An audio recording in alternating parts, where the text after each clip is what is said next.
Good morning, good afternoon, good evening, wherever you are in this world.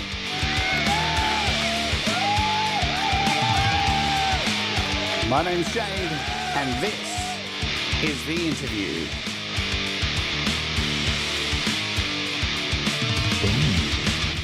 And today, my very special guest is Gortium 85.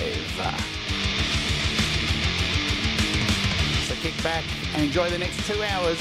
We're going to kick off with sounds from the green room.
going on, everybody? Welcome to the show. My name is Jade, and this is the interview, and you just heard our first track. And really cool because I love it when an artist kicks off the show with some of their early music. That's really awesome. We're going to find out more about that in a moment.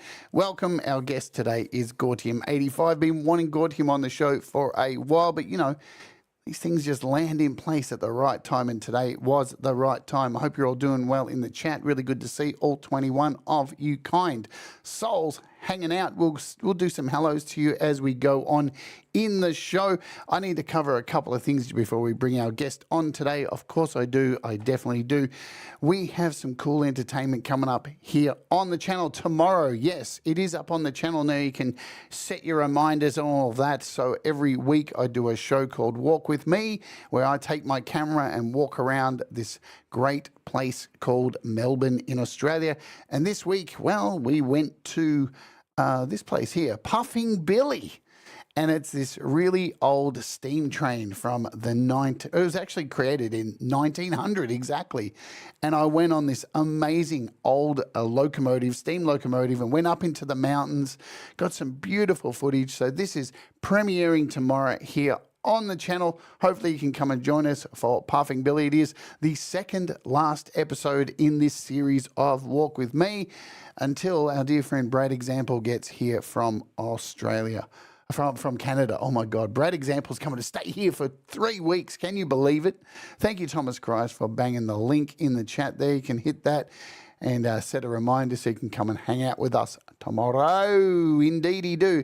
Also, this week, by special request by a few people, the opening hour this week is brutal death metal covers. Last week we did love songs from the 80s, and boy, wasn't that a treat. But this week we're getting serious. We're going to do some death metal, some Morbid Angel, some Carcass, the stuff I like to sing. So come along and join us for the opening hour this week. Okay, let's get into this artist who goes under a few different names, and we're going to find out why today. He's been around the community for a while and putting out really, really quality music for the longest time. And many of you probably have no idea who this person is. Some of you have met him in real life. Some of you Canadians out there. I know Brad Example has for one. But finally we get to find out who this mystery human being is. Let's bring him on without further ado. Ladies and gentlemen, welcome to the show, Gortium85. Let's bring him on now. Hey, mate, how you going? Hoi, hoi, everybody. Welcome to the show. Made it. Yeah, we're here. We did it. Man, you look so relaxed where you're sitting there. Comfort is king, like we were talking about before. Absolutely. I love it. When we did a test stream yesterday, I was just like, man, I want to sit there. I hate sitting in a studio chair. Thank you. Comfy, you can cozy up to the heater on a cold day like this. Yeah, hey, it's really terribly. It's been horrible there this winter. Oh, it's always horrible there in Canada. Well, we've got more snow since the 90s here. Since when I was really young kid. It's we got, I don't even know how high the banks are now, but more than usual. And when I moved to America in 2016 and 17, and I never experienced, I was in Minneapolis, so, it's kind of similar to where you're at. I'd never experienced getting up in the morning, walking out. Like the first time I saw snow there, it was beautiful. I was like, I cried. It was so emotional. And then I walked outside and my eyeballs were frozen. And everybody likes snow at first. Yeah, and then it became really tiresome super quick. Especially when you got to shovel it. Yeah.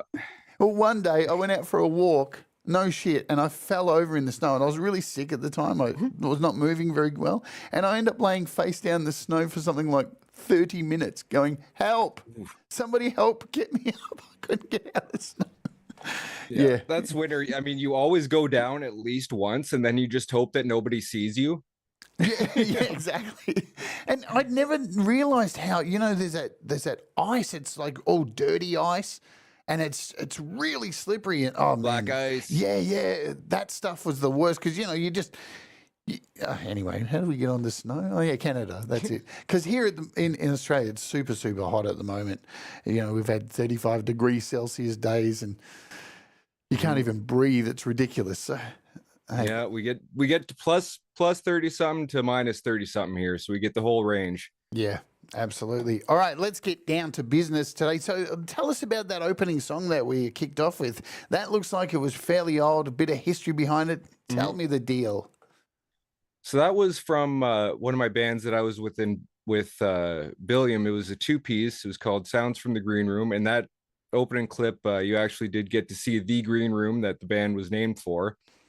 So we did that instrumental, and we pretty much just put together some clips like from that time around it. It was the video was done back then too, so around like 2010, 2011-ish, probably right before or after we went and we did a Southern Ontario tour. It had it reminded me of being a kid and, being into Black Flag and a whole lot of punk bands back then and being a skater back in the day, and those old For sure. videos of, skate videos all chopped together of people taking spills, and it had that feel to it. And we were talking about this before the stream. You're a skater yourself. Are you still skating? Yeah, more of a longboarder than like tricks. Billiam's like more into tricks, and he does snow skating now. He's way more skilled than I am. But I did get into longboarding probably in my like early 20s finally, after not being able to pick up tricks like skateboarding in high school. That I took to that, and I've been longboarding ever since. I think longboarding's awesome. I've done it before, and we were talking about this before the show. I definitely wouldn't do it on the road, not here in Australia, because people are fucking idiots. But yeah, I was never good at tricks myself too. Like, I just used to watch everybody else and go, I'll just push and skate, and I'll do a kickflip every now and again. Yeah, for sure. I'm Like good with that. skateboarding and punk music like go hand in hand for sure. Absolutely, especially punk music. Punk music was, instrumental in, I remember, all these bands like Suicidal Tendencies and all that when I was growing up. But you couldn't go anywhere without skating being involved. It was a big culture. Oh, for sure. I Like bands Warp Tour yeah, was a massive influence. yeah, And yeah. the soundtrack for Tony Hawk Pro Skater 2 cannot be understated, like how much that cemented the relationship between like punk music and skateboarding. Greatest soundtrack in a video game of all Fantastic. time. Yeah. Oh yeah.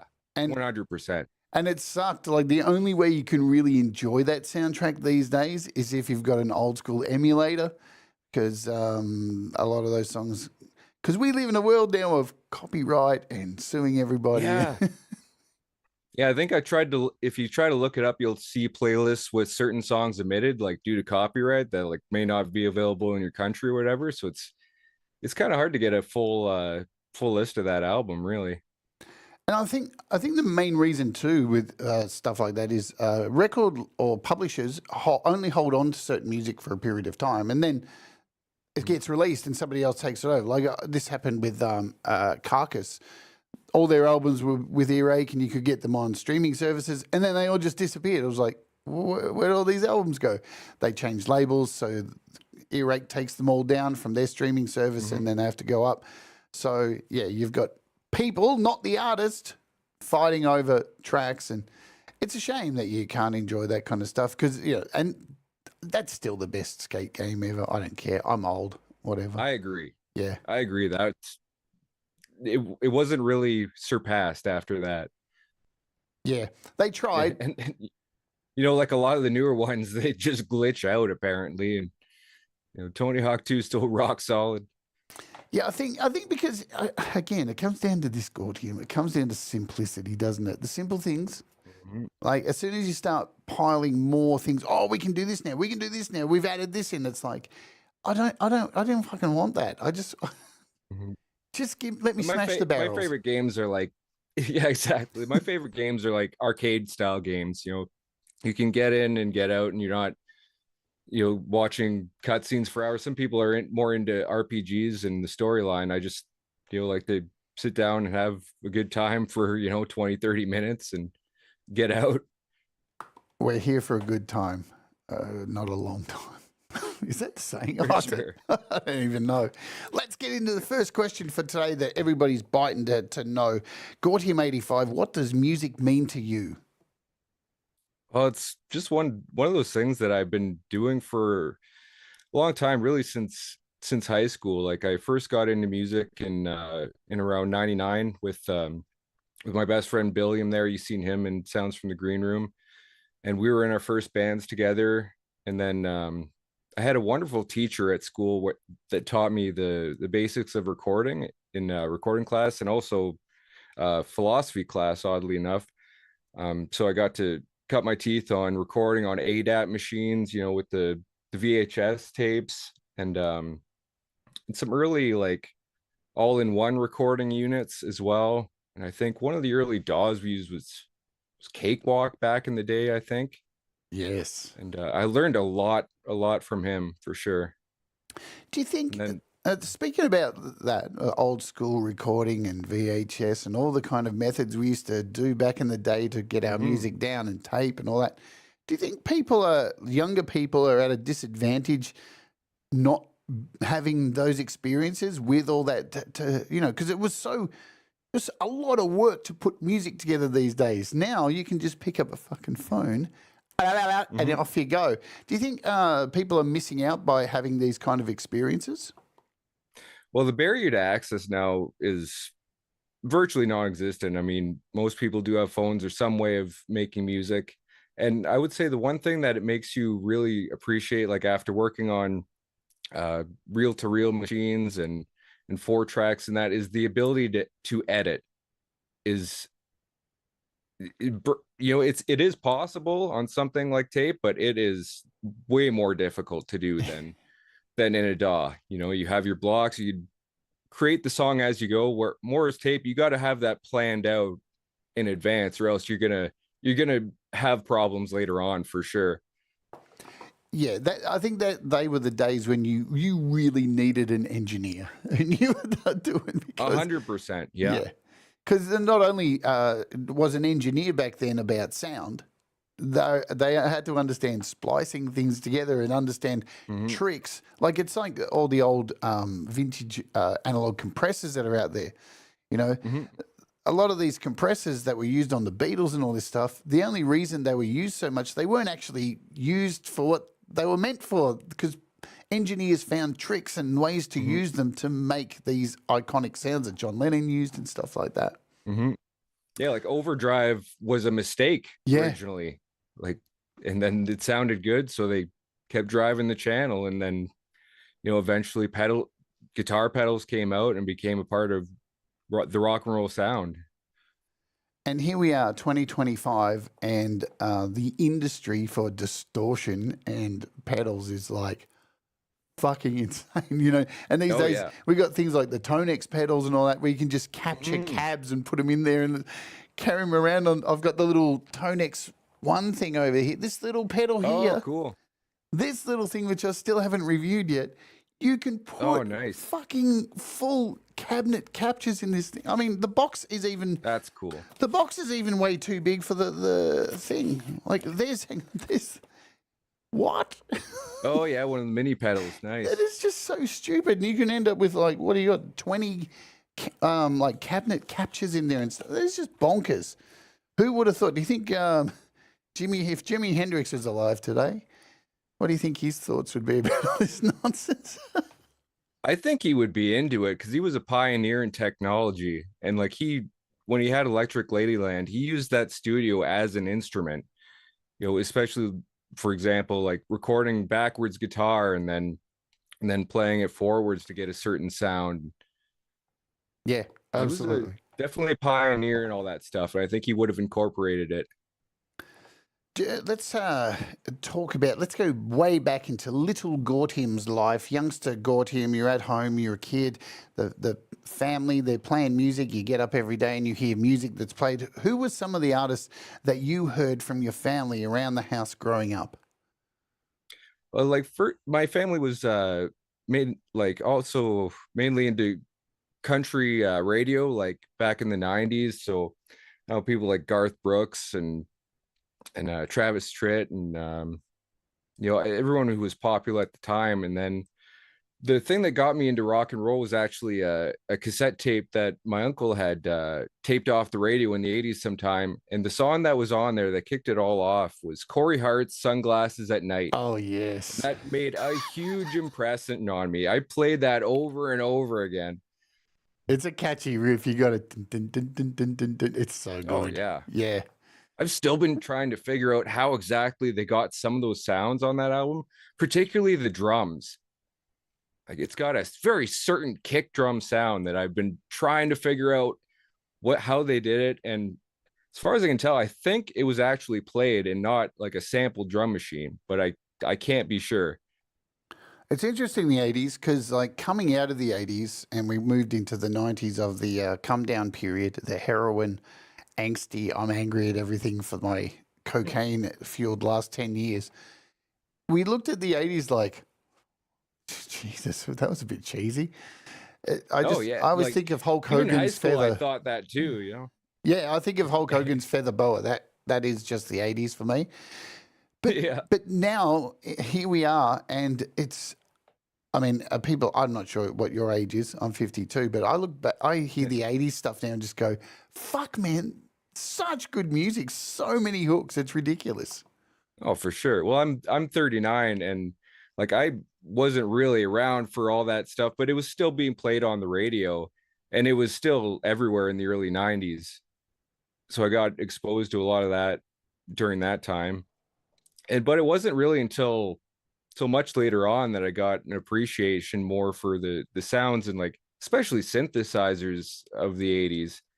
Like I grew up playing punk rock and then classic rock, and then at some point you learned your guitar, you played shows, and you're comfortable with those sounds, and then you start looking for more like completely different soundscapes, and that's where synthesizers come in.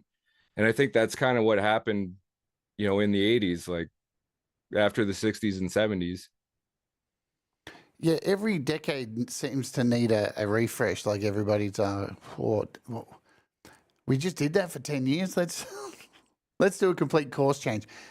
I don't know about 2000s. I can normally put a pin on, the 70s, 60s, 70s, what style of music. Then we go to the 2000s. I don't even know. I just say I call the 2000s the designer drug period, where everything was just chemically enhanced and nothing. There's no direction.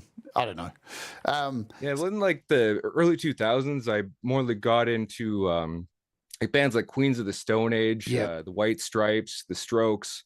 There was that kind of almost garage rock revival around like the mid 2000s that was kind of another defining wave. But then again, I mean, everything's no one genre is really the king genre anymore. Like everyone's interest is so divided into different types of music now, whereas before you had not as much media, so you were getting like everybody was listening to the Beatles, for example, and now everybody's listening to their own narrowcasted music. Yeah, totally. And you say growing up with a lot of country music. It's interesting that metal, a lot of metal came from punk, and hard rock and stuff like that. And a lot of punk came from country. Believe it or not, it's very, even rockabilly and stuff like that. There's a lot of country roots in there that you can hear where they've come from. It's so. Did any of the music that you listened to as a kid in the house that has this influenced your writing style in any way? Not so much the country music, I would say, but I certainly now with like some of the more synthwave stuff that I make. With Coax Chrome, for example, Corey Hart definitely influenced that. Like Gary Newman, obviously, the Cars, stuff in that area. Man, the Cars, they just don't make them like that anymore. Mm-hmm. Do you remember the first album that was given to you as a gift, and the first album that you purchased with your own money? Okay, so first album, I actually have the first album I got as a gift. Oh yes, I love it when this happens. Yeah, this is gun. This is a Here we true go. music lover, right? When you've got your first album. I still have all the CDs. Wow. I didn't get rid of them.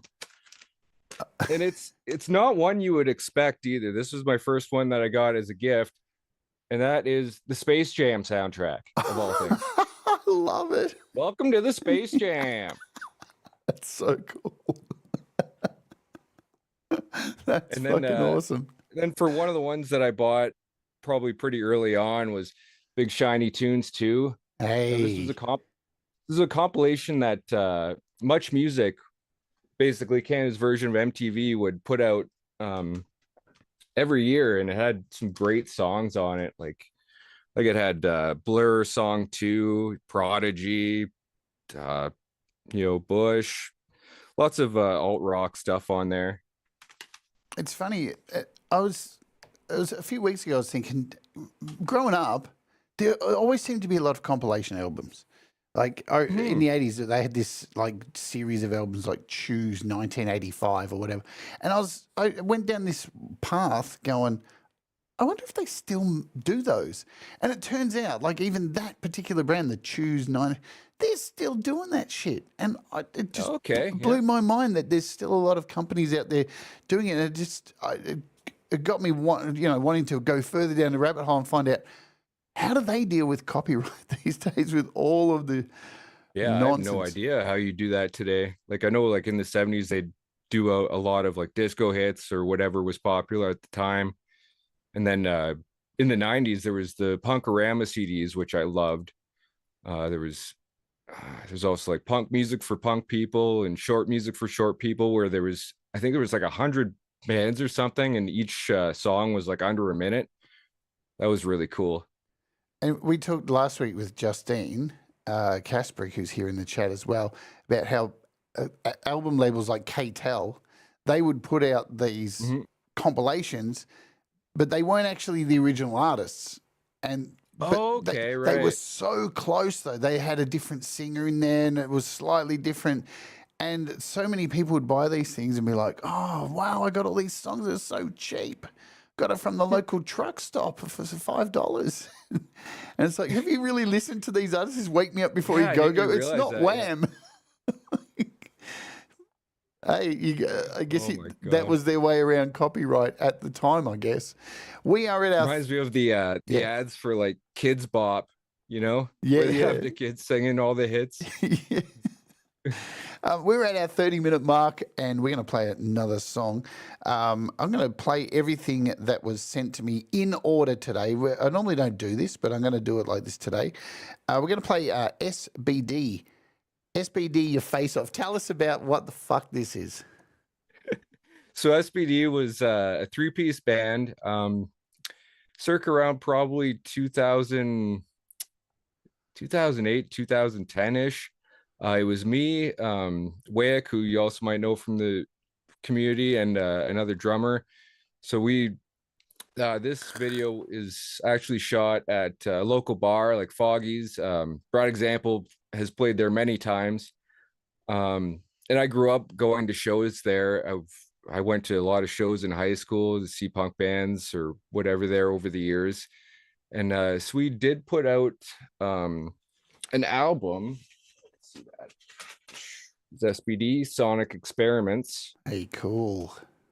I have this was pretty much done at home, like on a printer and that, but we did a couple copies of that anyway. There's some floating around, but we did write songs. A lot of it came out of just jamming in Wake's basement, really. And this one that I selected to play, it's one of the jams that we always did jams like in the basement when we were practicing.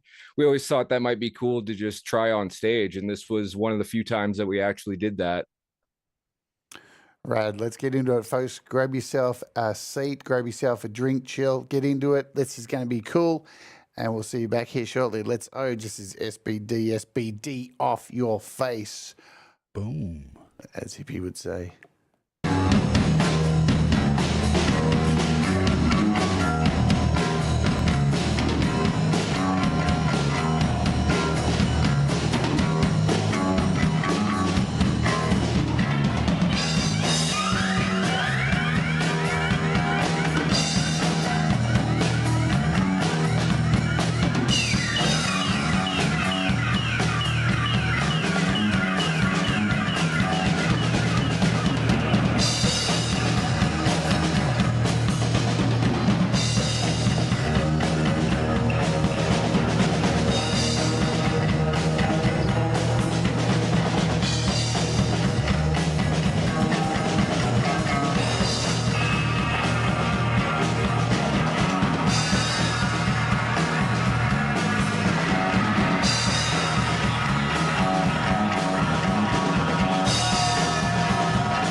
minutes of pure psychedelic rock. Man, you can always tell a really good band, yeah, when they are able to, in a song, change their BPMs, speed up their BPMs.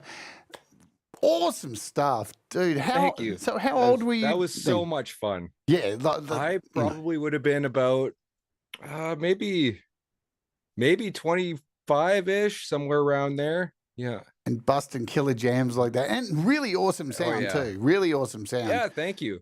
Like, I love Wake's guitar work in that, and I love the drumming in that too. Like, Wake's always been a proponent of like lots of guitar effects pedals in that, and you can hear the space echo in full effect too. And even his guitar there is a replica of Sid Barrett's guitar from the early 60s. Yeah, definitely His some telly, Floyd in there. So many different influences. Loved it. That was wonderful. And you guys are in for a treat today because it's rare that I reach out to an artist to come on and they go to the time and effort to actually chronologically send me songs that are the order of their. I love that. When I saw you did that, I was like, oh man, that's cool. That takes away so much work for me. And well, when I was about to come on, I was like, okay, well, I used to do radio back in the day. I used to do shows. I'm like, okay, how did I do that? I'm like, oh yeah, I prepared. I had notes. I'm like, okay, well, I'm doing that again. Yeah, it's no, I love it. It's so cool. Let's say hello to everybody who's here in the chat. If you want to shout out, my friends, you know the deal. Write something, anything. Call me an idiot. I don't care because I can't be bothered scrolling. It makes my life easier. So just type something in the chat and it helps the algorithm as well. And I'll give you a shout out. Let's do it now. We got Teeny Pop in the house. Teeny Pop, tell us a story with Teeny Pop, Gortium.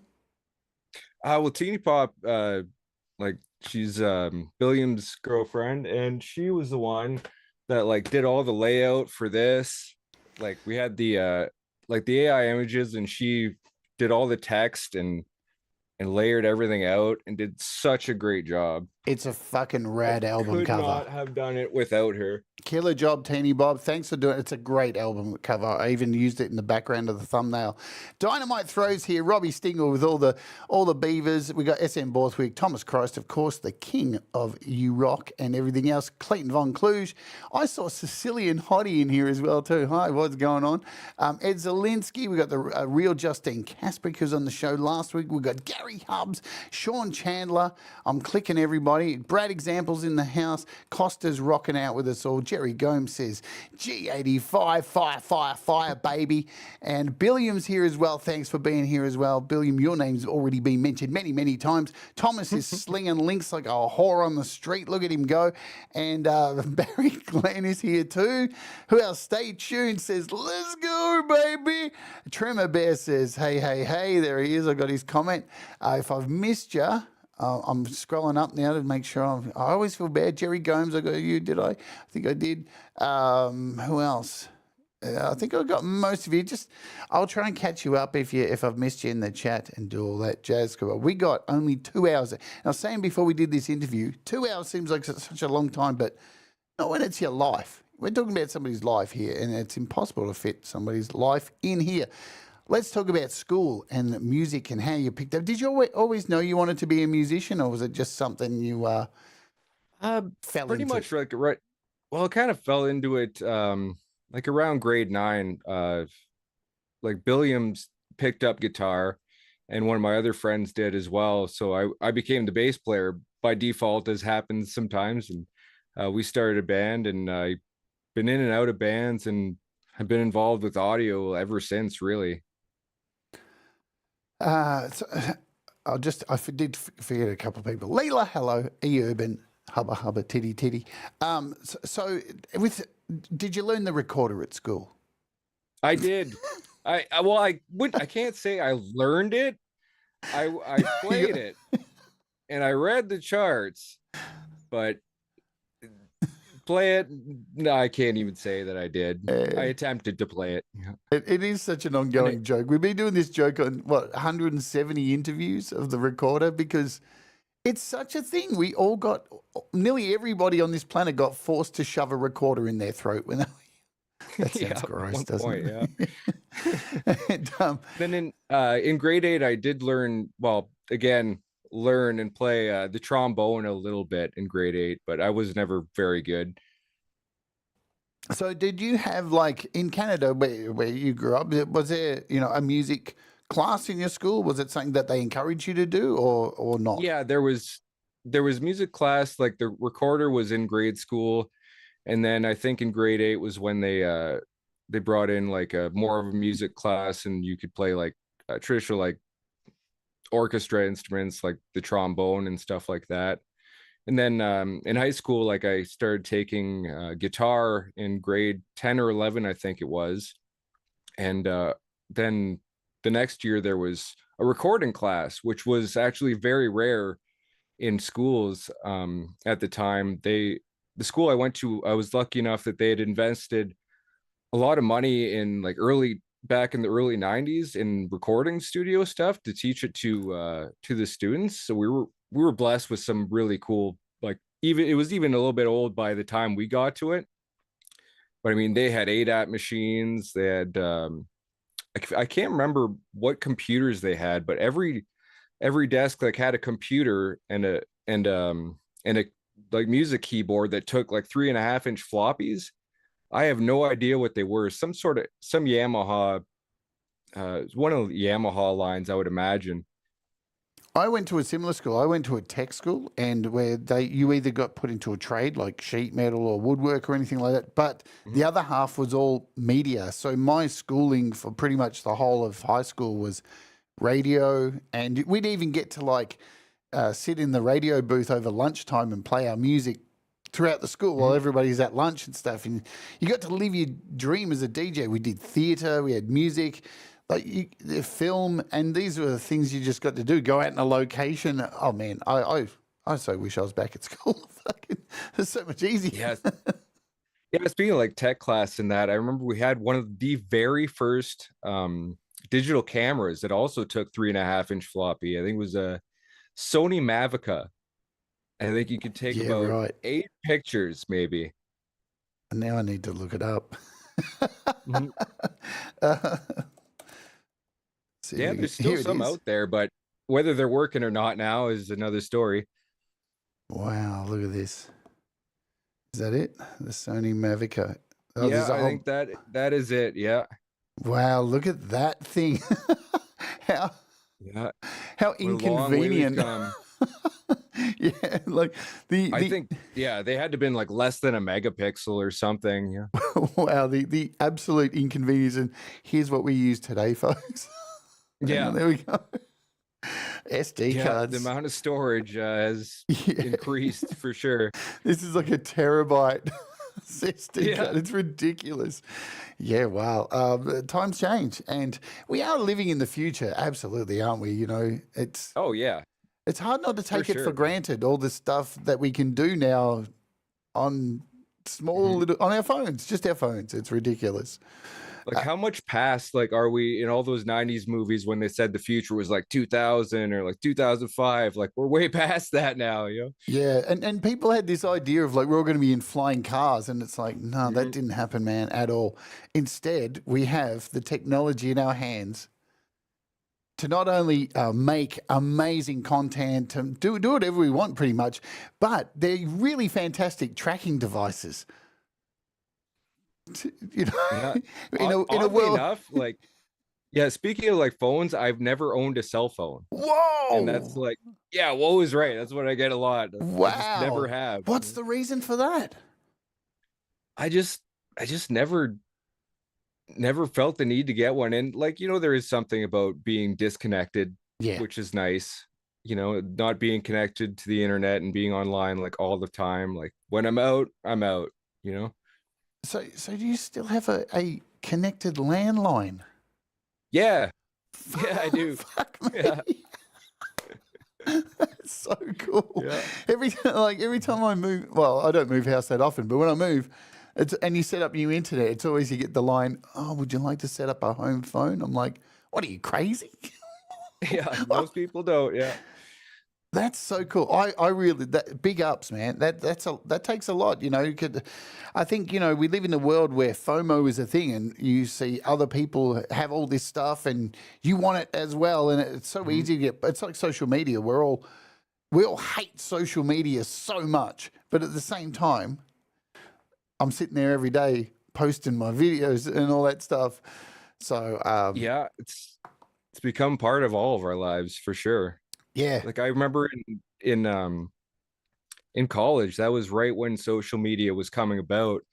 When I first started college, like there was no YouTube, there was no Instagram. I mean, MySpace might have been around at that point, but I remember even in a textbook in my first year of college, they had it totally wrong.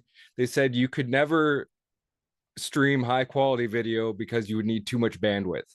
And a year later, YouTube came out. Yeah. Just a year, you know. Yeah, It moves so fast. Things move fast. I mean, most people remember probably logging on the internet for the first time and doing what most people do is like, oh, let me download this porn picture. And 3 hours later, you've ordered a pizza. It's been delivered on your landline. I remember like when the internet first came out, and I think this was even like pre-Google, like we bought like a phone book, like a list of websites to go to. Like how crazy is that now? Yeah. The first time I logged onto this, it was exactly that's what a search engine was. It was like this, hey, here's all the cool places you can go to. Now it's just like a search box. Go for it. Like, I mean, you find your own way. Yahoo was big back in the day, and Ask Jeeves came about. And Alta Vista, is that what it was called? Alta Vista, yeah. And the alternatives, which was called Hasta La Vista, which was a hacking site. Don't ask me how I know that. It's not worth it. So you're at school, you're making music, and when's your first gig? Actually, in a venue. First gig. Okay, so first gig was Christmas concert, 1999. Nice. At Billiams high school Christmas play or Christmas show or whatever. So we go up there. And we're backstage, and the principal comes out. She's like, "Okay, well, we're excited to see your Christmas songs that you've prepared for us, and we're looking forward." We both look at each other. We didn't Christmas songs. That wasn't part of the deal. We had like a punk cover of like Summer '69. We were playing some Nirvana, I think. So we're just like, yeah, Christmas. We went out and did our regular set, and then like crowd loved it. We went back, and then the principal just said, "You're never playing here again." So banned our first gig out. So that was my introduction to rock and roll. It's funny how schools are like that. I think I've told this story before. When I was in my school band, they gave us we had to learn like 50 to 100 songs in like 3 months, and then we started playing in front of the school each week, and then after a few months of that, then we started playing other people's schools. And the band I was in, we were doing really good. And the school was like, "Oh, wow, your band's really getting..." All the other schools are saying you're so entertaining. And then the principal found out I was wearing a chain from my nose to my ear.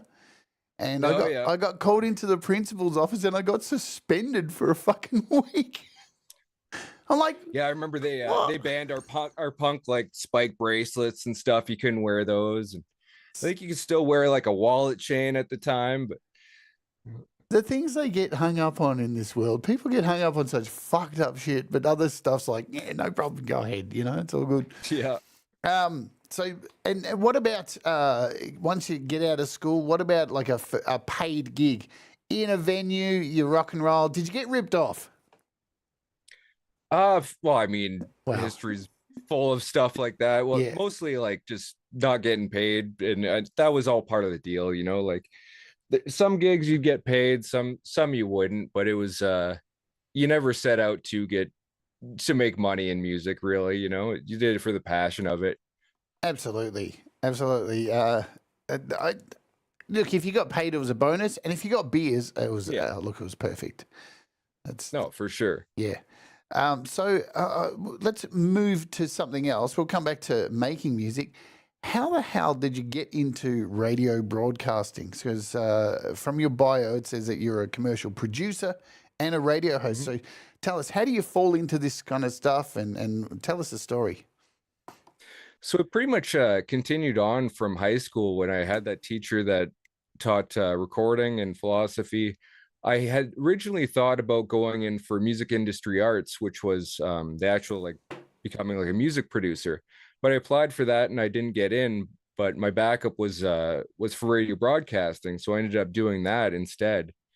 And like that came from like I wanted to do music industry arts because I would even like stay after school and help the teacher like record his bands, and I was really into that. But it just went into radio because they I got accepted, and then I basically went through and I finished the course and then had a couple jobs in it, and that's pretty much how I got there. Yeah. Now, for those of you who haven't, I've had some experience in radio, and I'm sure you know about this and get your take on it. So, talking about we talked about copyright earlier and stuff like that. When you work in radio, there's some pretty full-on guidelines you have to go by with running sheets and the way songs are played, and those sheets have to be submitted, and then that's how. Like we have APRA here in Australia, which is the copyright or whatever. So you get payments, so radio airplay, television airplay, all that kind of stuff. Let people know how that kind of works, because I think there's a good number of people these days who have no idea just how this stuff works, and that you can actually get royalty payments still, even now on terrestrial radio. Yeah. Yeah, you can't do so basically like for I'm not sure how it works in other places, but in Canada it's all through something called SOCAN. So basically, like, I don't think it costs any money. Like, even you basically just you send your info and your songs, and like I haven't even done this myself, but thinking back, like you get it registered with SOCAN, and then basically say if your song gets used on radio or television, then they there's a code that they get, and then I think they pay all their money to SOCAN, and then SOCAN pays the artists. Oh, I lost your audio. No, I lost. There you go. I muted. I always mute, and then I hit the wrong button and turned off my light. Oops, I hit the wrong button.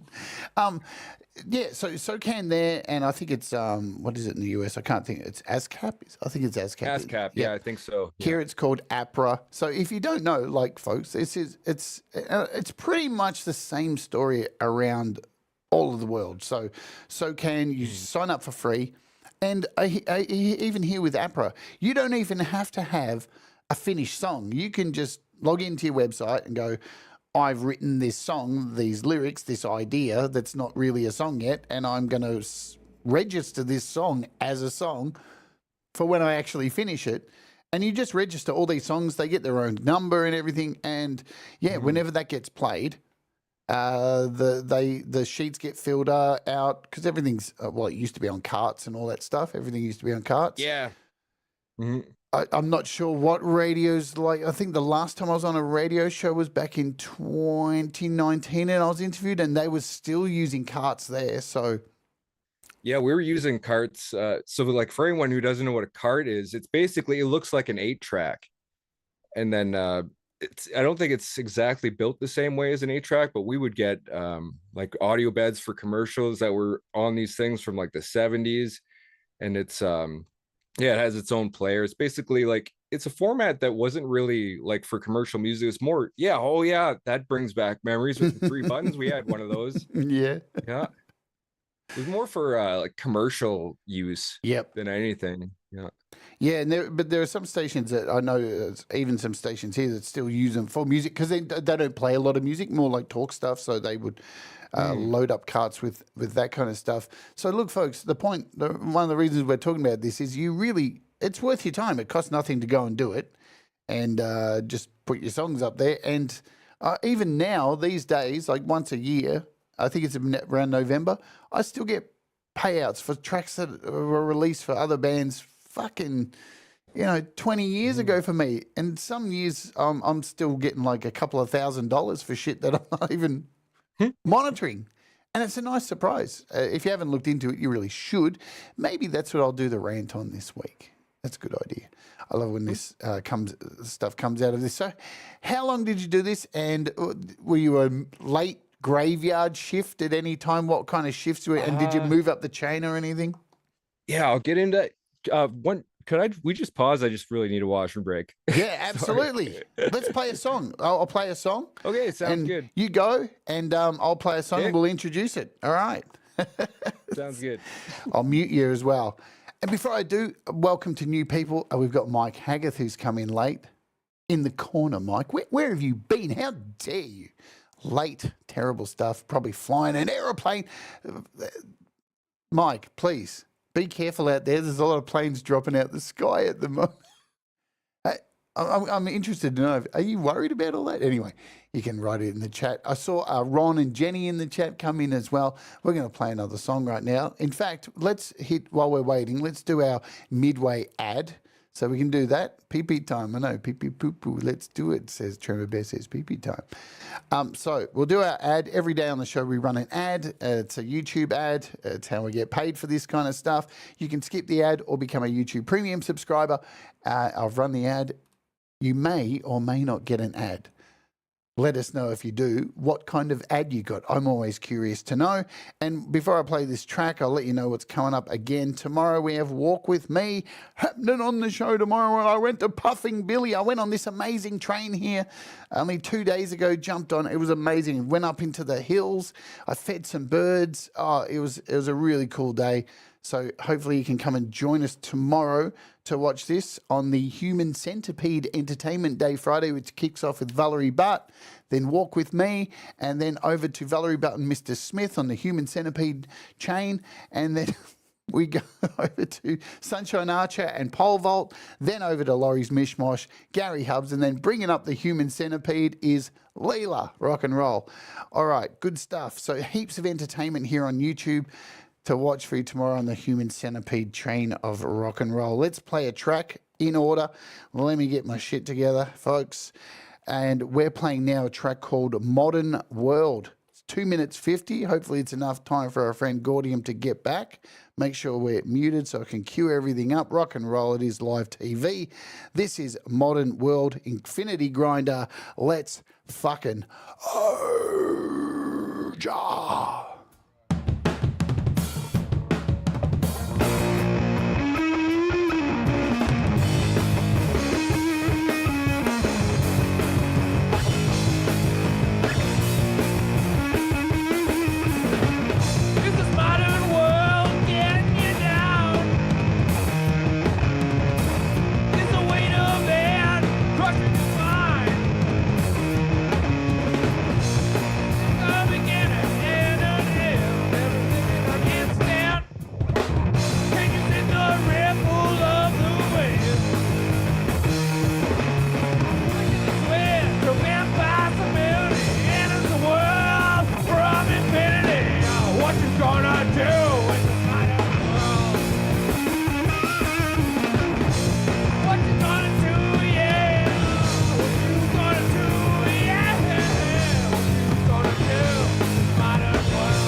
Jump through your hoops no more. What you gonna do? Yeah. What you gonna do? Yeah. What you gonna do? Modern world.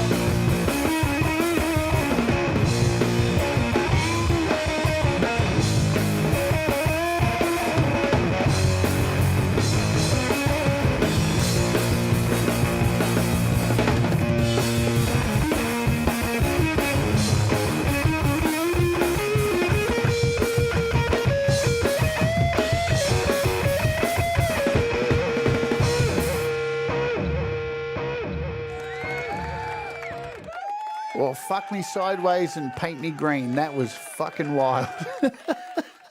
Thank you. That was a good time. Man, so many different styles going on, so many different projects. I had no idea this was a part of your whole thing.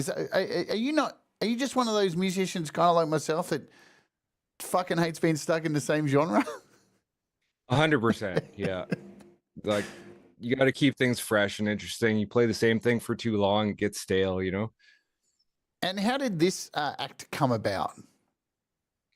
So this was Infinity Grinder. This came out of trying to remember exactly. I think I seen the drummer you seen in that clip. He had a band before, and I had gone to see them, and I think I did some filming for them at one of their shows, and then that's how I ended up meeting him. And then their band broke up, and we started jamming. And I think we only really played like maybe 3 or 4 shows, but that clip was taken in the place that we practiced all the time. And that was like this little house that like had like no washroom, no sink or anything. It was just one room, and we'd jam in there and, you know, throw parties, and it was a good time. Where some of the best music is made in the scunge. You know, I miss that kind of stuff myself. But at the same time, I don't. Like some people know, I've recently just joined a band again after many years away. And I went to my first rehearsal a few weeks ago and remembered why I don't want to be in a band anymore, standing around for hours and hours going, oh, really? And now, thankfully, like I've got all the music and I can just rehearse at home and then go there every month and not have to go there every week and do that shit, because it's a grind, you know, doing that stuff. And when when you're younger, it's cool, you know. You're like, hey, this is the amps are a lot lighter when you're younger. That's for sure. Yeah, and well, the band I'm not allowed to talk about it because we're all anonymous in the band. But the band I'm in is like I think it's 14 members, and oh wow, so it's really hard to get everybody together because it's like we're like gua kind of stuff and costumes. And it's wild. So you really don't want to go there and fucking have to put on costumes and dick around. You just want to stay home. But so when did you? Was it a decision to get out of radio, or did you move away?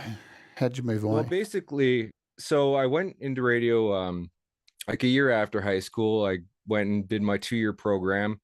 And then I think I took a year off from that, and then I went and worked at one of the local stations in London, Ontario. It was it had like 4 different radio stations in it.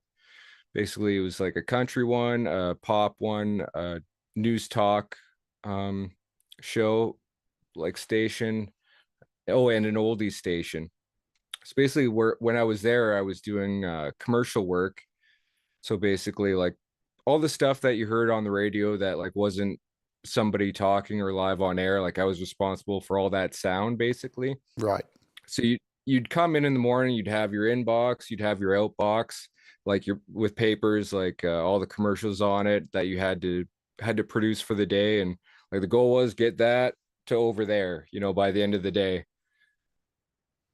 And like to do that, you had to work quickly and efficiently for sure. Yeah. Like everything was done like, and to do that, you know, talking earlier about the difference between like analog recording, like say like on tape and that, and working in a DAW where you get to rearrange all that stuff. Well, they really tried to steer away from not building it because it took too much time. So the guy like that I learned from there, he had it all like his own system. Like let's say the music was on that cart that you showed earlier. So you hit that, that's your bed music track. You have your sound effects CDs, and everything's on a script, so you know when those come in, and you're literally doing that live, hitting those buttons on the fly to hit your mark. And you got in the booth your announcer reading all to it as well. So you better hope that you're not wasting their time as well, because you don't want to do multiple takes of this stuff. You know, you're doing it from scratch every time, you know. Completely different way of working than, you know, maybe it's akin to like recording live music, but it's not like today where you would like build stuff in the computer. This was Yeah. all like, bam, all at once. It's done. Well, doing this sometimes I feel like a fucking spider because I mean most people Oh, for don't sure. see Yeah. what goes on here, you know. So you know this little console here controls all my camera angles, you know. So I'm clicking this thing, moving everything around there, and then I got this sound effects and everything over here and levels and muting and all this. I feel like I'm. It's a little wonder I don't make more mistakes, but they slip through every now and again. That's live television, isn't it? You know, Yeah. It's wild now that like all the boards are digital now too. Like Yeah. that when I was in college, we had some of the very first digital recording boards coming in. And that was like a big step up. Just the ease to route stuff from the studio was a lot easier. Like it had like light up buttons and that. And I remember it was a big change that happened for sure. I walk in here every day and feel like I'm in front of the Millennium Falcon. It's kind of like a dream come true, except I'm not in space. That would be the ultimate. You know, that would be awesome if I could put in front of me a gigantic fucking screen that was like the window of the Millennium Falcon with space I've coming seen at some me. wild setups like for flight sims and Yeah. like space sims. Oh man, people build whole entire cockpits now, and seeing some of the setups like that's so cool. So these days, the music that you make comes under two names: pseudoscience Mhm. and Coax Chrome. So tell us about these individual projects and how they come about. What is the meaning behind pseudoscience and Coax Chrome? Well, pseudoscience started definitely before Coax Chrome did. Started maybe there was some stuff that was kind of proto pseudoscience. I put out one album called The Cave, where it was just done really like lo-fi with like very bare bones microphones and that. And like I don't know, pseudoscience. I think I heard that word first introduced when they were talking about that movie What the Bleep Do We Know. It was the first time I like came across that term, and I just thought, well, there's all these people who are making, you know, music quote unquote quote the right way or whatever. Like I'm not really doing this scientifically. It's just pseudoscience, you know. Like, Yeah. It's it's interesting with basically music. There is no right way, is there? yeah. I mean, there really isn't. I mean, there's technically, you know, rules or whatever you're trying to follow, but at the end of the day, you're trying to have fun, really. You know. Yeah, and like I don't know how many times we've talked about this on the channel. Some of the greatest songs of all time and parts of greatest songs were fucking mistakes. Mm-hmm. And you know, you can't like remake those things. I don't know. I'm sure you've been. I'm sure many people have. When you're creating something, and something happens, and you go, "Wow, this is only the demo of the song I'm working on. I'm not up to. Mm-hmm. How am I going to recreate that in the final?" And you can't. It's just You can't. it's luck. And that's the one good thing about like modern recording is you have undos, and you do have those extra takes where if something wild did happen that you cannot reproduce, you have it. Whereas before, like, you know, if you're doing two tape, that's destructive. Yeah. All the way. What's on there is on there until you re-record over it, then it's gone forever, you know. So pseudoscience is a thing. I remember when I first started doing this show, I played a bunch of pseudoscience when I used to play tracks every day on the show, and you've released music then. So was there a shift from that to this new Coax Chrome? Yeah, so I was doing that, and yeah, basically, so it was when I first started getting into synthwave music. When I first discovered that, I think it was around 2015. Like I'd made a mixtape like of the Midnight, Gunship was another popular band, Laserhawk and Mega Drive. 1980X is a fantastic like dark synth, like heavier album, and I just love the sounds that were on it. Where they sounded like, you know, stuff you would hear in the 80s, but a completely fresh take on it. And I just wanted to see if I could recreate that type of sound, you know, with what I had and my previous knowledge in recording. And it's been been a journey. I had to, teach myself how to like program drums, for example. Like I was a little bit of a drummer before, but like I didn't know how to straight up program drums from scratch. Like the first song like on the album like that was done, Neon City, like I had to get the guy you seen playing drums in Infinity Grinder. He helped me program the drums for that, and that was one of the few times that GarageBand was actually used, like on the album too. I think it was done for the bass and the drums. But it was really just trying to see if I could, make those sounds and make music in that genre. It was a challenge. So what's been your journey with, in recent times with these two artist names or projects?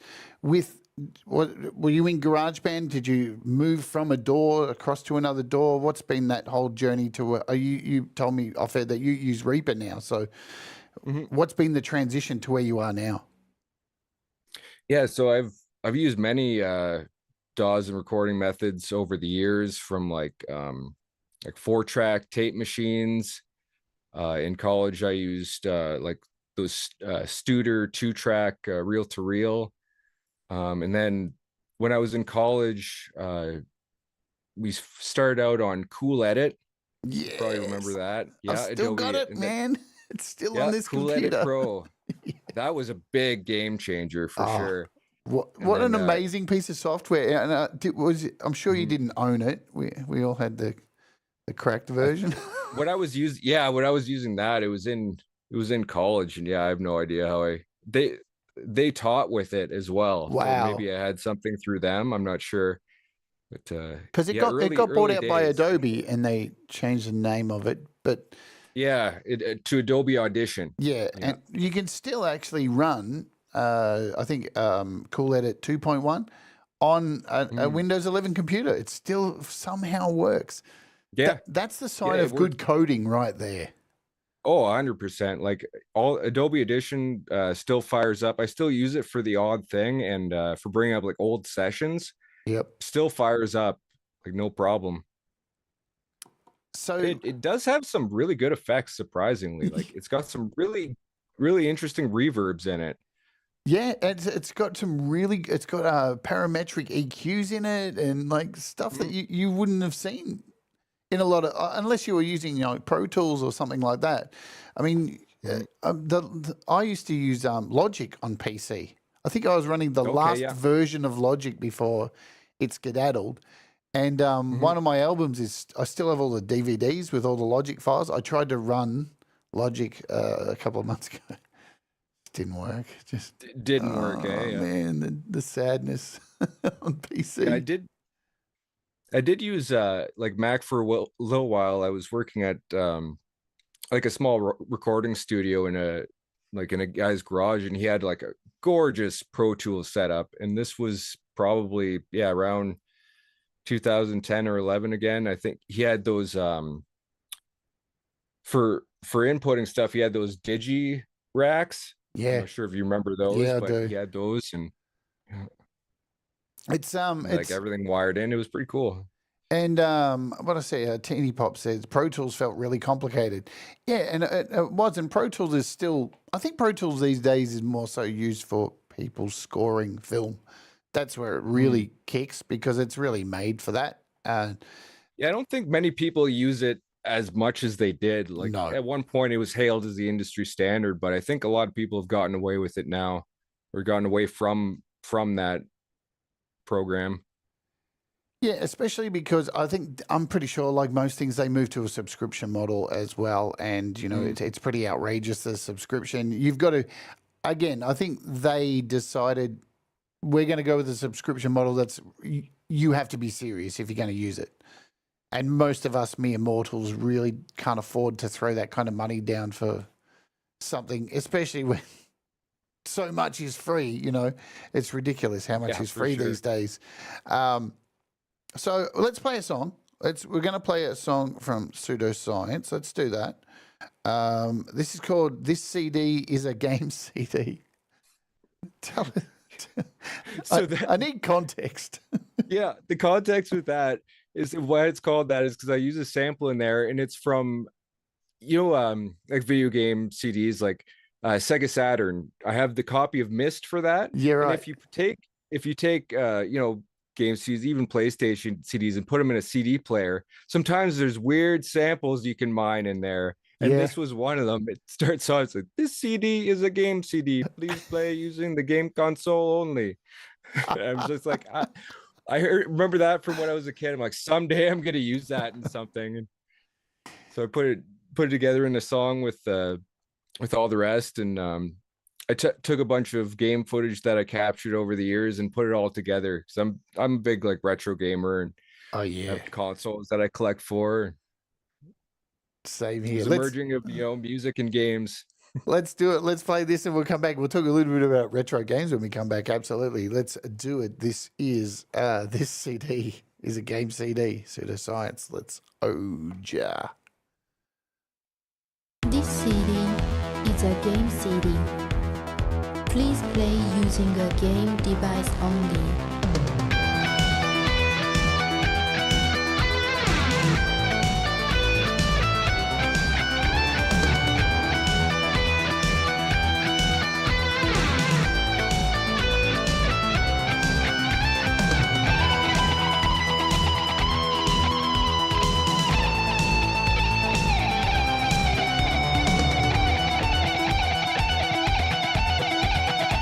Please play using a game device only.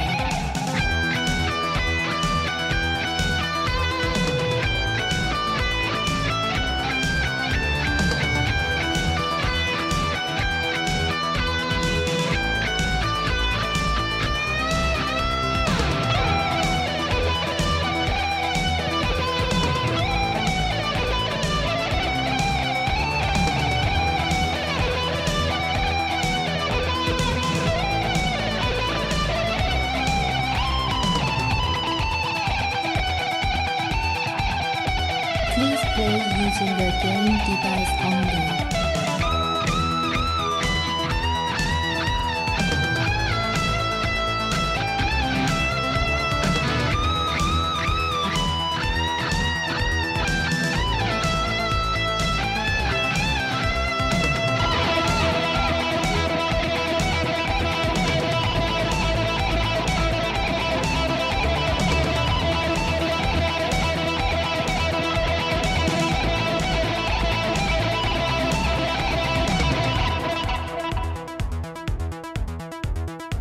Please play using a game device only.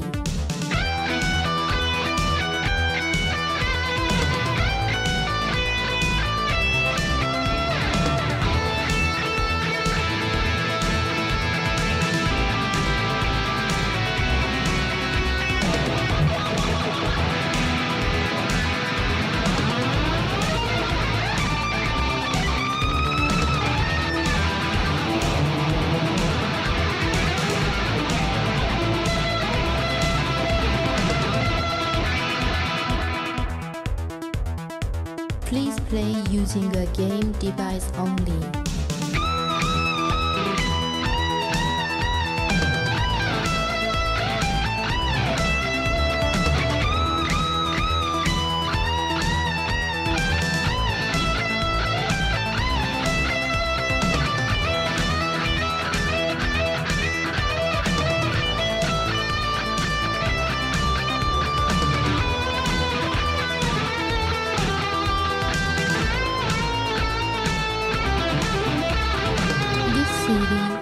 It's a game CD. Please play using a game device only.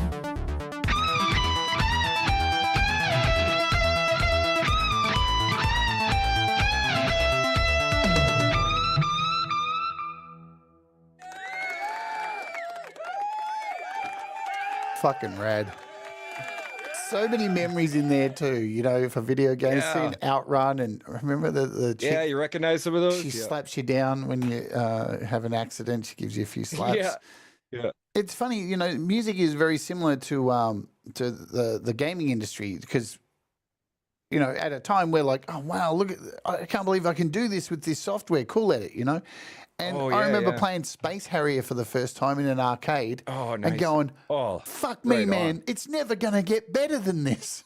It's like bullshit. Space Harrier is awesome. Yeah, and I remember when I was really young and went into an arcade and saw Dragon's Lair for the first time. Was just like, Oh yeah, that must have what been the mind blowing. fuck, man? And then you played it and Those went, actually ran on laser discs. yeah. Like, how crazy is that? And there was so many of them. There's so many Laserdisc games that, you know, are so underground, and you can find them. They're around with crazy Japanese ones and stuff. And now, like, you know, you play something like Tomb Raider on a PC and just go, fuck me, or the cyber, what's it called, Cyberpunk, and think, holy shit, I was blown away by Space Harrier. And what is this madness? You know, the games are just getting better and better. And they will Getting continue. incredibly realistic, yeah. Yeah, they will continue. Yeah, speaking of video games and AI, like I'm sure you must have seen like AI Doom. That's gonna basically being able to say, okay, I want a racing game with X, Y, and Z, and it makes it. Yeah. That's gonna be open up so much doors for creative possibilities. Yeah, and especially now, like the latest NVIDIA cards have AI built into them as well to skip frames and try and generate to save. It's not perfect, of course, but it's going to get better. It definitely going to get better. We're just at the beginning of that, you know? Yeah, I was watching just get on AI for a minute. I mean, I love AI for that kind of stuff, for filling in blanks, editing stuff, just doing tasks that you don't really want to do. Making music can get fucked, in my opinion. But I was watching a video yesterday on how AI is struggling with emojis at the moment because the way AI reads language, it's broken into these like coins kind of thing. And with emojis, there's all these other texts that you can't see after. Anyway, it's part of the reason why there's so much confusion with AI. Emojis are screwing its brain up a little bit, and they're trying to find a way to help it understand emoji. Very interesting stuff, all that kind of nonsense that's going on. A few people who've joined, let's call them out. Pete Johns, the Falcrow is here as well, who did a nice little tour of his house I saw yesterday. G-May, thank you so much for the kind super chat. You rock, G-May. You are fucking awesome, my friend. And I did get your email. G-May sent me an email we talked about this, about a T-shirt not arriving. I think you'll have to contact them because I don't know anything about it, Teespring. Have I missed anyone else who's come in? Pole Vault. G'day, Pole Vault. Good to see you as well. Speaking of like music software, did you ever use Music 2000? No, it doesn't ring a bell. I think Is that like a DAW like at the time? I think in the US, it was on PlayStation. In the US, I think it was called MTV Music. MTV Music Maker. Yeah.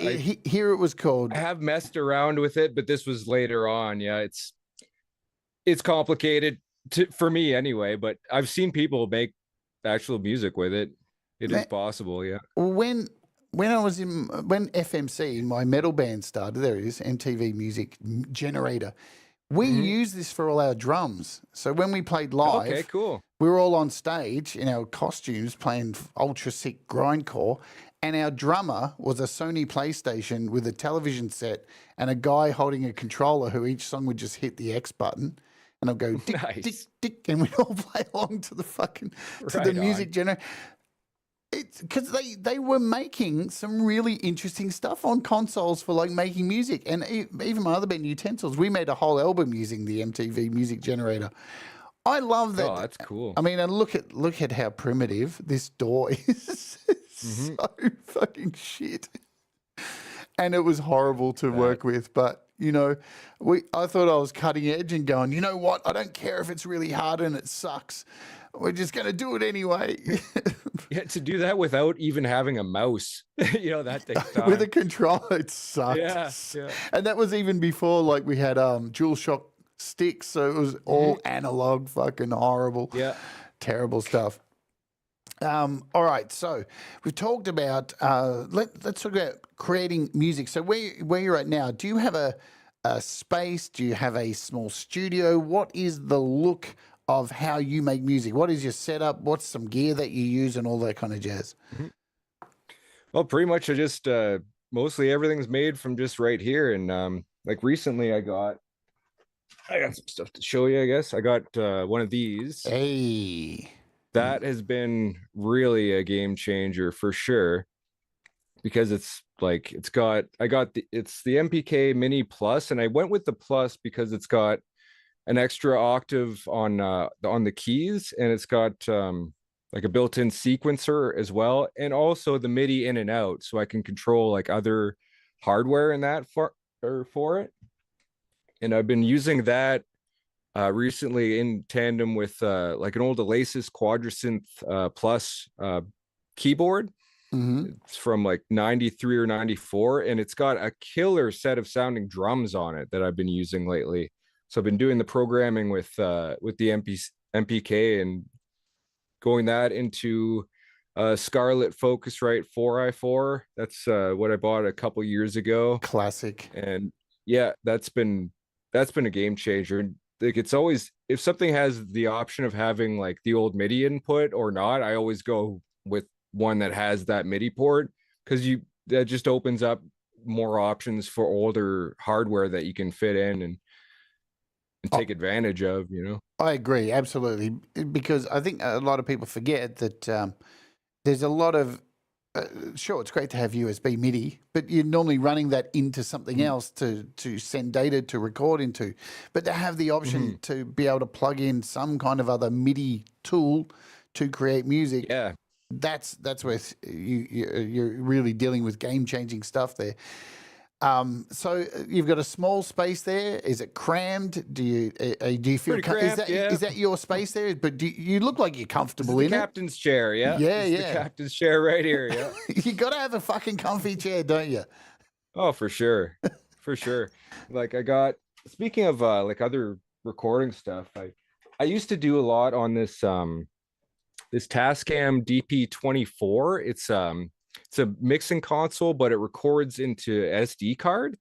So you can do 8 like line in or 8 XLR in and or quarter inch in at a time. Yeah, that thing's got a CD burner built into it. Like, fuck me. I bought that in 2012, like right when it came out. It was like $900, and I've had it ever since. But I don't even use it that much anymore since I got the Focusrite. But if I ever need to record more than more than 2 mics at a time, this is what I go for.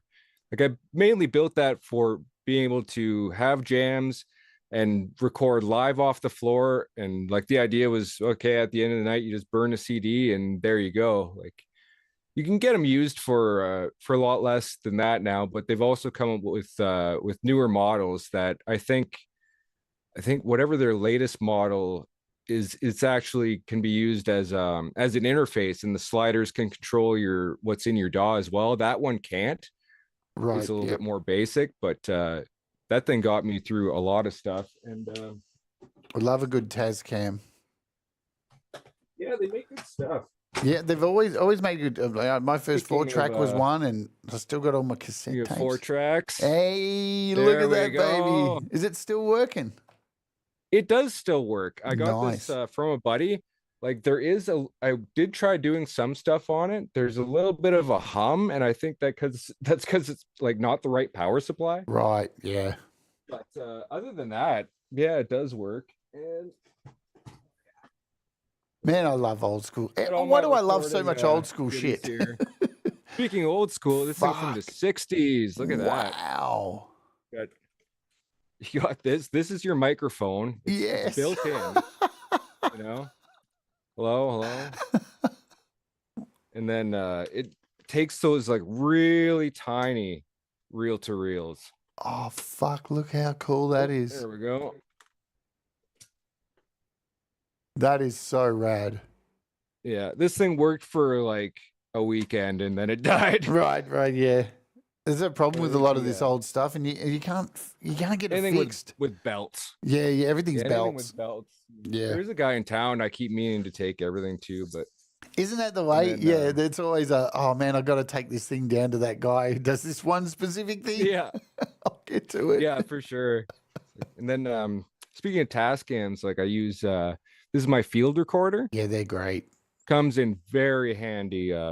Just even if you're at like a live show or a jam, just put it in. It's got 2 stereo mics on it, and they're pretty decent for what it is. And those are pretty cheap now too, like at around $100 you can get one. Ed Zielinski said that looks like a Get Smart or Mission Impossible piece of hardware. Nice. You need to record on a shoe phone. Yeah. In 1 minute, this piece of equipment will self-destruct. Oh, damn straight. So now let's talk about later stuff. So Coax Chrome, you released an album. I saw that you released an album. I was hoping to get you on, and the stars wouldn't have aligned anyway when I was going to ask you to come on. So you've dropped this. Let me bring everything up here. So now we'll start over here at the Bandcamp place. It's available on Bandcamp, folks.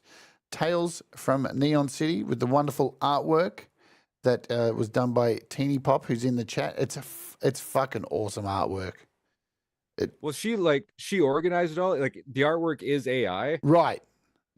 But she helped pick it all out and do all the text and all that, and really brought it all together for sure. It's a great album cover. It really reminds me of the GTA Vice City kind of look that was going on. Yeah. One of the best GTA games going. And so the album's got 8 songs. What was the process of putting this together? How long did it take? What was blood, sweat, and tears that went into this baby? Well, it took over from start to from the time the first song got made to the time when I got that in the mail. It was 3 years. Like it was basically one of my first songs was the second song off of that album, and then like first songs that I posted to YouTube, that is. And then over those years I finished the rest of them, and it was really what egged me on and why I kept doing was Mike Haggith. He loved that style of music that I made, and he really wanted to see a full album. And I don't know if I would have done it had it not been for him. And then years later he got his record label going, and it was a sure fit for sure. He's a bit of a fucking legend, Mike Haggith. I got the privilege to interview him here on the channel, and he was so open about being the guy's a fucking pilot, right? Yeah, I met him when he was amazing. going to school to be a pilot, so I've known him like a long time. It's great to see all the things he's done and accomplished. And yeah, to reach out to so many artists in this community and form this stable. And here we are again at Morningstar Records. And so once again, you can grab this on vinyl and CD. Here it is here, second on the list. So links are in the description, like everything, friends. And we've got 12-inch vinyl, CD with a booklet and everything. How cool was it when you first, I'm sure I see you've got a copy. How cool was it to get it in your hands for the first time? Did you choke one out? It was so cool. Choke one. Yeah. Sorry. Basically, like I had it ordered to Billiam and Teeny Pop's place, so they brought it over as soon as it came in, and we all got to open it up and see it all together for the first time. And we opened it up, we were all, oh, it was better looking than we could have really imagined it turning out. And just to be able to take the record out, put it on in my record player, and put down that needle and actually have it work was a surreal experience. Yeah, it's hard to beat. I mean, I do shows here sponsored by DistroKid, and we all release music through digital services these days, but nothing, even this too, you mentioned this, many of us, I know I did, release CDs that were just burnt on my computer, hundreds and hundreds of CDs, and printed the artwork myself. And even then, you would hold it in your hand and go, "Oh, it looks pretty fucking good." There's nothing beats holding a physical fucking product in your hands. It's sex. It just is sex on vinyl. So, do you have a record player? Oh yeah, I do. Yeah, it's probably like around 10 or 15 years old now. It's a Sony I don't know the model number, but it's a modern one, and it does have like a USB cable so you can transfer stuff to your computer. I've never used that feature myself, but it is like, I got an old basically I think it's from the 90s, a 90s hi-fi setup that I've cobbled together throughout the years. So I got cassettes and the record players hooked into there, and it all goes to these old speakers over here. What are your thoughts on the new revolution of vinyl? Like, obviously, you've got vinyl, you've got the CD. Do you think one's better than the other? Do you look at one more and what do you think of the resurgence of vinyl?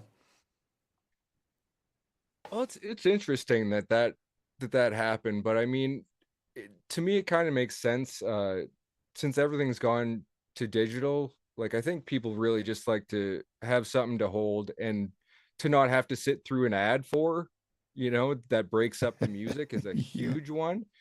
A lot of people are going to cassettes have made like a big comeback, and like I did do it on cassette as well. Like, oh fuck yeah, I did like a small release just locally, because it's extremely labor intensive to do these, but like I got the prints on them. Oh, that print looks rad too.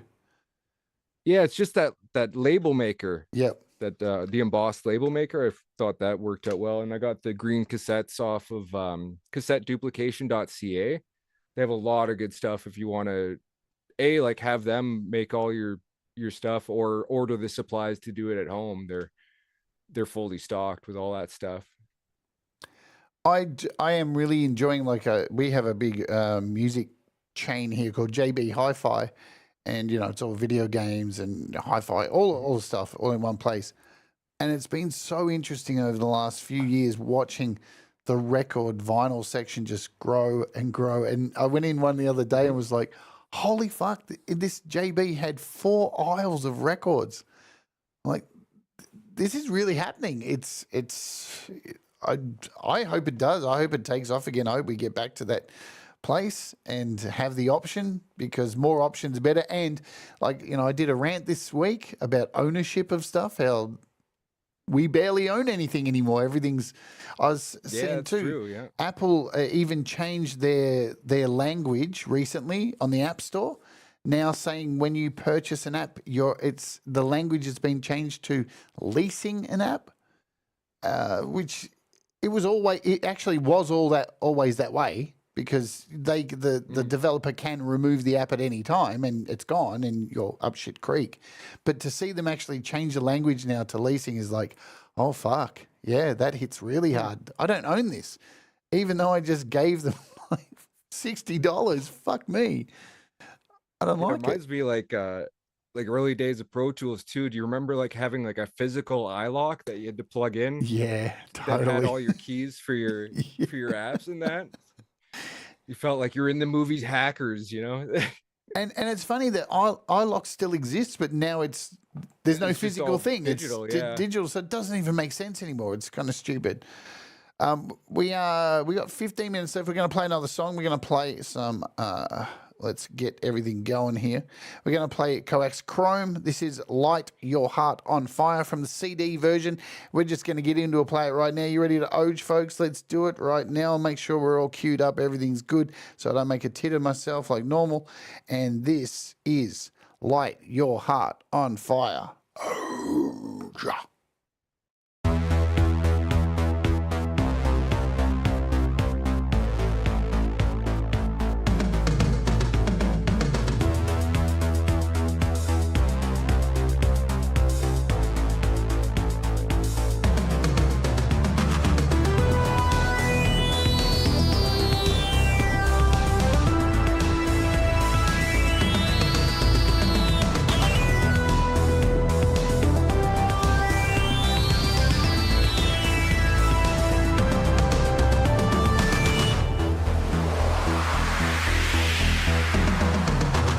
Dancing in the street, forbidden lovers meet, secrets in the dark. Your love's like gasoline, ignited from a dream. You're my one desire, light your heart on fire.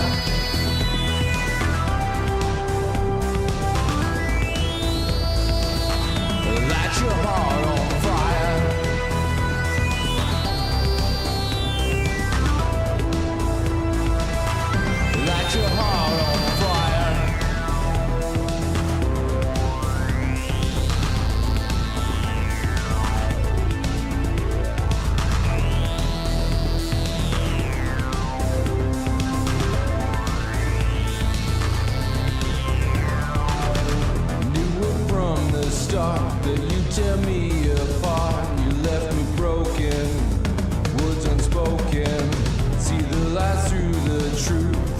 just the way you move. You're still my muse. Light your heart on fire.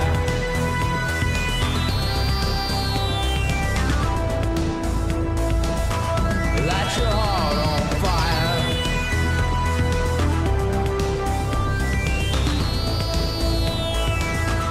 Light your heart on fire.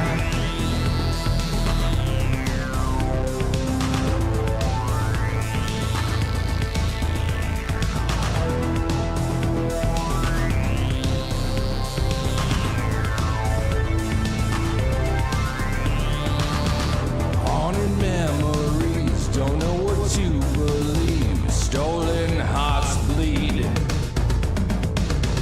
Took the wrong turn into the slow burn. Ashes soaring higher. Light your heart on fire.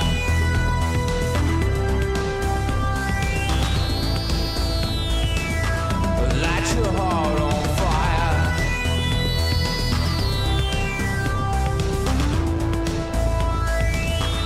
Light your heart on fire.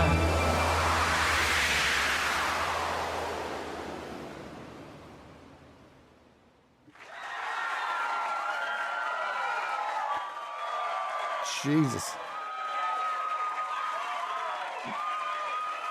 That to me, like I listened to the whole album before, doing this. Oh, thank you. And the production on this is fucking next level, man. And now, Thank you so much. now that I've got you here and we've heard your story, not only is the music really awesome, but I understand why. Your influences, all this stuff has culminated to this point, and you can hear all the stuff you've talked about right there in that song. It's just, that's it. All those early gigs, all that stuff there has culminated, all that 80s stuff, all the synthwave, the video games, it's all just there. And I love it. Again, I'm going to thank you again for putting together the songs in order, because you have told a sensational story today, and I've been on cruise control during this interview. I haven't had Thank to you work so hard much. at all. Well, that's good. We're here to have fun, Absolutely, absolutely. And again, everybody who's joined, I see a few more people I've missed. If I've missed you throughout the show, I apologize. We've got Feisty Feathers popped in. She's cruised on in. I saw someone else who I've forgotten. Semtex Cow. The cow is in the house, and I don't have a moo sound effect. on. Thank you all for being here today. Jenny says crazy good. Billiam says so good. Pole vaults is fucking awesome. Everybody's loving it. So there we go. What are we up to? So let's talk about. Is there a particular app that you use for your songs? Let's just stick with one. Is there something that you have a go-to whenever you make music that you're like, this is a thing I use all the fucking time? The one I use probably the most, especially in Coax Chrome, is a plugin called Tal Noisemaker. I'm not sure if you're familiar with that one, but it has a lot of kind of analog synth sounds in it, and you can manipulate the stuff like a little bit on your own too in it, and but it does have like a lot of really useful presets in it. I think it's meant to be like kind of an 80s style catch-all synth plugin. There you go. Oh, that's that looks like a different one. That looks like maybe a newer version of the one that I use. They've got an update, man. What are you doing? You're behind the times. Yeah. 3 oscillators. So you got 2 oscillators, sub, pulse with FM synth, FM. Fuck, there's a lot in this. Yeah, it's a killer plugin. Now, man, I have not even seen that version. That's interesting. Yeah, mine's like super old version. Yeah, right. Yeah, 4 years ago, I would have had no idea what any oscillators were, or any of this shit. It's thanks to doing this show. I've had to learn all that too. It's fascinating. So let's talk about that, because you come from a very similar background. It looks like me. Went to school. We played live music. We were come from a punk, a psychedelic rock, all that kind of stuff. Doing live gigs, jamming, all that kind of stuff, and different genres. and then you move into electronic music. How much of a learning curve was it for? Because I know when I looked at my first synth, I was like, "The fuck is a filter, man?" Oh yeah, 100%. Like big learning curve, and I think that's what was so much fun about it in the beginning is like literally starting from beginner level, after playing music for like 15 years and then having to basically like, relearn everything again to music all over again. And it was the fact that it's just so it's as deep as you want to go, with any subject, the rabbit hole goes down a long ways. Were you because there's like schools of live playing artists, when you're younger, you got a guitar in your hand and everything kind of, you look at it and go, that's not music. This is, were you actually show you, were you one of those people? This was my first guitar that I got, and I think you'll appreciate the paint job on it. Fuck me, that is sick. Like, look how cool that is. That's my wild. good friend Sarah Kuda painted that for me. Oh, I had to been maybe just out of high school. See, I was a person that used to look at electronic music. I appreciate it, but would just be like, I don't know. It's not real music though. And now these days when I make music, there's a good portion of everything I make, even if it comes across as metal, there's still some form of electronic music in there because that's where we're at, So I don't think I could make music without electronic music. So I had to bite my own tongue, just bite my face and suck it up. Like a great place to start, like with any electronic music, go out and find like a cheap keyboard, like an old, this is a Casio, like SK5. It's got sampling in it and like some basic, like kind of wave editing, and just have fun with one of those. And, really try to, like, I started buying those and I had a keyboard from high school and just learn what's around and what you got and go from there. Yep. Absolutely. Try new things, folks. Don't lock yourself into the one thing. You'll be bored as fuck. Trust me. It's like, being married for 50 years. Dip it into some. Don't, Jade. Shut up. All right. We're at the end of the show. We're going to round things up now. I need to say this. So remember, folks, you can get all this stuff.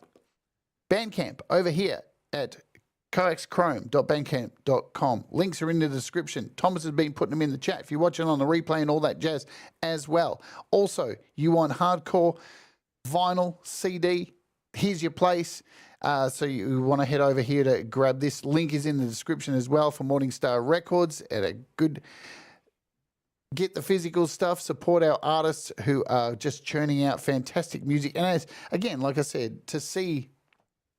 I love seeing musicians' growth, and today we've got to see that. Just fucking sick. So go and support your artists, and Thomas is banging all those links in there as well. And Billiam says, I highly recommend this album. And yes, I think we all do. Awesome. So what is next for Gortium 85? Do you have a roadmap? What is the plan for you going forward, my friend? Yeah, so next, like it was great to, finally get that out and, take a breath for a bit. And, I'd like to say I took a break, but I really didn't. I just went right back into it. And so what's coming down the pipe for my channel, I have like a vaporwave kind of pseudoscience 3-song EP that's going to come out after the last couple of songs I drop on that album. And I'm really excited about this. I have an amazing collab that I put together with Jerry Gomes. He reached out to me and he's singing on it. And oh my God, it's one of my favorite Coax Chrome songs. Like, it turned out so great. Jerry's a god. His input was awesome. Like, our styles just jive perfectly. And I'm really happy to have that come out. I think it's going to be coming out on his channel. I'm not too sure when, but sometime shortly. Awesome. So lots to look forward to, my friends. We are going to hit the frog and toad today. Of course, I have to ask my guest the final question that I ask everybody. You know that question that's really hard that has the same answer that I every time I do a fucking interview? Gortium 85, if you were going to give advice to somebody just starting out making music, being creative, whatever it is that tickles their fancy, when would be the best time for them to start? Go. Ideally, I would have always said, start the younger the better, and especially when you have more time. But that being said, like after being in this community and seeing people that have started music all times and the mile points within their life, I mean, start whenever you can, and you can make some amazing music in a very short time. You'll be impressed, like how if you stick with it, you're gonna get better no matter what. Absolutely. You can teach an old dog new tricks. 100%. And you're only limited by your own set of limitations you place on yourself. So as soon as you drop those shackles and tell the world to go fuck itself, the world is your virtual oyster of fun.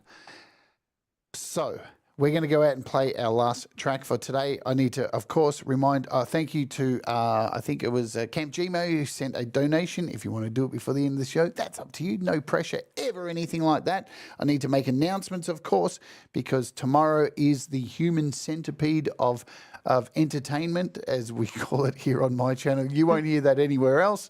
And it all kicks off with Valerie Butt. And then following Valerie Butt, we'll be jumping over to, of course, Walk With Me, where I rode a wonderful steam train. So hopefully you can come and join me for this. The music for this, because each show now, we've gone back to the old method now where an artist from this community is the music for the show. And the music for this show is Michael, a.k.a. Zealand. And the music fits so good on this show. I'm so stoked to have Michael's input. Michael's music, he didn't even know I was doing it, so I messaged him last night and said, oh, by the way, I use your music on my show. I hope that's okay. I'm sure he'll be fine. Also coming up, continue on the train for tomorrow, the Centipede train. You've got, after me, Valerie and Mr. Smith doing their sessions thing. You've got Pole Vault and Sunshine Archer taking us through to Laurie's Mishmosh, and then Gary Hubbs kicking up a wonderful day of entertainment. And then at the end of the Human Centipede chain with her mouth sewn to that last butt is Leela. Sorry, Leela. God, why do I just say this rubbish? Anyway, the opening hour this week is brutal metal covers. Come along and join me. I'll be singing some Carcass, Napalm Death, a whole bunch of fucking wild shit. All that stuff. I want to thank today our special guest, Gortium85, for coming on. And firstly, I want to thank all of you in the chat who've been here live, because we've been up around over 30 people today. This show would not exist if you people didn't come here and support this guy. This isn't about me. This is about the artists who come on and, give me the opportunity to pick their brains like a vulture on the side of the road and leave nothing left for you to imagine. So thank you all for hanging out. So aren't you glad I don't have 2 coffees before the show? Anyways, so thank you all. You guys make this community and support wonderful artists like this. Anything you would like to say before we hit the frog and toad, my friend Gortium? You all rock. Thank you for everything. Perfect. Please hang on the line at the end so I can say goodbye to you off the air. We are going out today with, what are we doing here, Jade? Get it together. You're losing the plot. You can tell I've had a good, I enjoyed this a lot because I'm losing my brains. We're going out with Coax Chrome, and we're going out with the track Connected. Give us the rundown of this wicked track. So I picked this track because it's combines about 20 years of just like home footage that I took from my travels around, and it's what I was working on like after this album, so you get to hear kind of the newer Coax Chrome stuff. Awesome stuff. You ready to rock, friends? You all rock. Remember, say it at the end of every fucking show here. Do the things that make you happy. Mistakes make you better, and we'll all rise together. Stay awake, and let's Oge.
filthy manager.